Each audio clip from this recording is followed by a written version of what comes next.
नाशिकमध्ये अनधिकृत धार्मिक स्थळ हटवण्यास सध्या सुरुवात झाल्याचं बघायला मिळत आहे। पालिका प्रशासनाकडून आंदोलनपूर्वीच कारवाईला सुरुवात झाली आहे। मोठ्या पोलीस बंदोबस्तात महापालिकेने ही कारवाई सुरू केली आहे। सकल हिंदू समाजाच्या आंदोलनाच्या इशाऱ्यानंतर पालिका आता ॲक्शन मोडवर आल्याचं बघायला मिळत आहे। 25 वर्षापूर्वीच्या अनधिकृत धार्मिक स्थळांवर आता ही कारवाई सुरू असल्याचं बघायला मिळत आहे। आणि पुन्हा एकदा जाऊयात आमचे प्रतिनिधी किरण ताजने यांच्याकडे। किरण, आपण सध्या पाहतोय महापालिकेने ही खरं तर मोठी कारवाई म्हणावी लागेल, तोड्यात कारवाई सध्या सुरू केल्याचं बघायला मिळत आहे। कसं वातावरण त्या ठिकाणचं?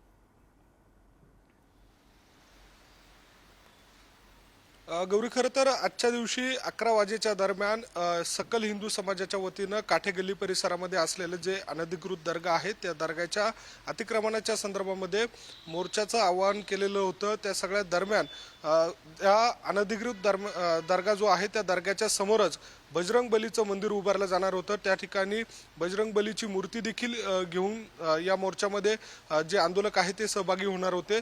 आणि अशा सर्व परिस्थितीमध्ये आंदोलनाचा इशारा दिलेला असताना महापालिकेनं रातोरात या सगळ्या अतिक्रमणाच्या विभागाच्या माध्यमातून हे पाडकाम करण्याचा निर्णय घेतलेला आहे। आणि आता तोकडी अशा स्वरूपाची जी कारवाई आहे ती या सगळ्या निमित्तानं केली जाते।